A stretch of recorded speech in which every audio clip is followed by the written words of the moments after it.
Hello, friends, and welcome to Flavors and the Knowledge, the podcast dedicated to gastronomic education, healthy living, and the pure joy of eating well. I'm your host, Ethan Clark, speaking to you from Chef Walter's cooking school right here in Cranston, Rhode Island. Today's episode is called Chaos in the Kitchen. We'll explore the contrasting, messy, and organized approaches to cooking. When you step into the kitchen, you notice the smell of sizzling leeks and fresh marjoram, along with the sounds of pans clattering and sauces bubbling. That's the energy in the kitchen. Then, picture wiping down the counters after one of my cooking classes in Cranston. After a recent class with dishes from soffritti to soufflés, the kitchen showed both chaos and order. Some people, the so-called messy cooks, bring lots of creativity and leave utensils and ingredients everywhere. Others, the organized cooks, stay calm and work methodically, keeping their stations spotless. Some stand straight, while others lean on the counter, or worse, on one of my spotless shelves. It's surprising how different we all are. Watching these styles over the years made me wonder why some people cook with such spontaneity and others with such careful precision. This made me want to learn more about the psychology behind these habits. Try tidying as you go or embrace a little mess and see what works for you.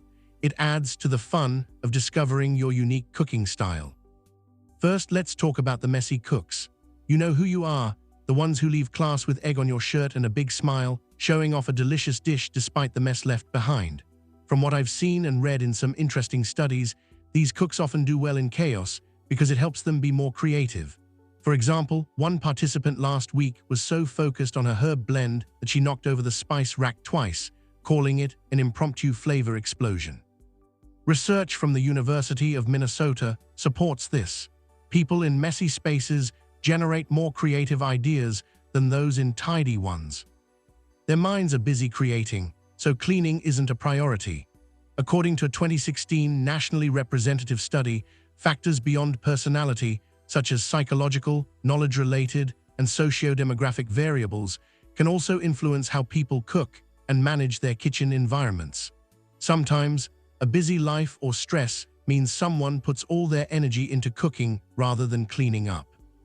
According to Cultivated Comfort, people who clean as they cook typically have strong organizational skills, pay close attention to detail, and manage their time well. In my classes, the more outgoing cooks who enjoy experimenting often make messes and turn spills into funny stories, which might bother the neat cooks, but their food still always has a lot of character. Occasionally, these personalities are heavier in seasonings. Almost like, what's the difference? I like it. Who cares about the other's palates? Why does this difference matter? The spice rack accident shows that sometimes letting things get a little messy can lead to new and creative results.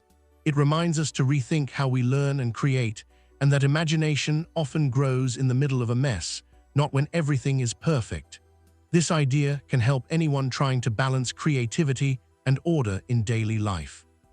It's important to remember that both the messy and organized approaches are valued in our classes, as each style brings something unique to the table. Embrace your cooking style, knowing that all ways of creating are welcome and appreciated. On the other hand, organized cooks take a careful approach to cooking. They measure ingredients precisely, wash utensils right away, and keep their work areas neat.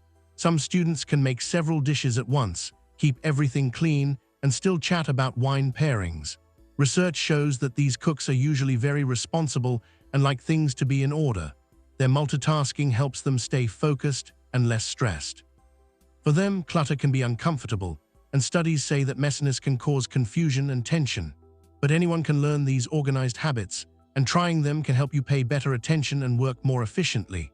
A simple tip is to keep a bowl nearby for collecting scraps as you cook, which makes the process more organized and less messy. In class, tidy cooks like a calm space and clean as they go, which makes the final cleanup faster and gives everyone more time to enjoy the meal. These cooking styles come from a mix of personality and outside influences.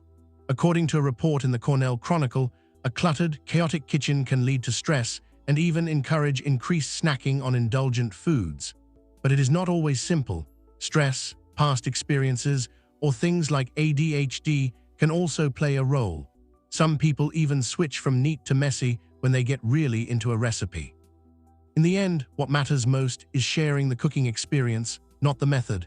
I encourage students to experiment with both messy and organized approaches during class. This allows them to discover what feels best, build confidence in new techniques, and gain a balanced appreciation of the culinary process.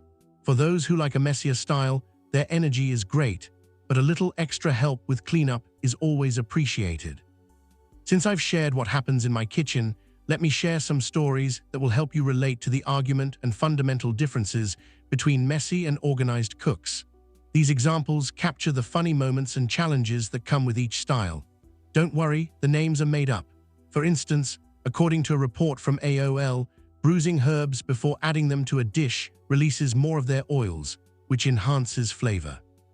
Noticing such details helps us better understand the kitchen techniques we see in class and connects them to real food science. Sarah, one of our most energetic students, highlights the creative yet messy side of cooking. According to a report from the Cornell Chronicle, chaotic kitchens can influence behavior, as research has found that people in messy environments may behave differently than those in organized spaces. In a recent ravioli class, Sarah tossed basil everywhere, which made the dish taste great but added to the cleanup. Her sense of humor and cooking skills stood out, even though it took the whole group to tidy up afterward. It made us wonder, is the mess worth it for the flavor? In Sarah's case, the extra taste and aroma made the cleanup worthwhile. Mike is an excellent example of an organized cook. He cuts carrots into perfect strips, cleans up spills right away, and always keeps his workspace neat. This method helps him stay calm and focused, and his dishes always look and taste great.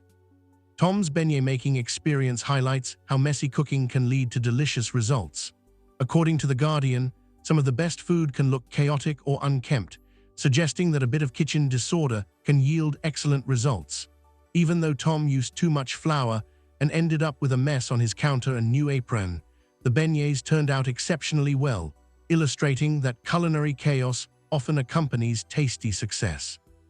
Linda, known for her careful technique in baking, encountered unexpected stress when eggshells disrupted her otherwise immaculate workspace. She carefully removed the shells, showing her devotion to cleanliness. Despite the disruption, her chocolate lava cakes were exemplary. Another creative moment occurred when someone swapped cumin for cinnamon in dessert tacos, resulting in a surprising new flavor. Some people liked the experiment, while the mess and the unusual taste put others off. With differing approaches, whether embracing spontaneity or prioritizing order, each contributes remarkable contributions to the culinary process. Both styles yield excellent results and enrich the class's collective experience. No matter your style, your unique approach adds flavor to our kitchen.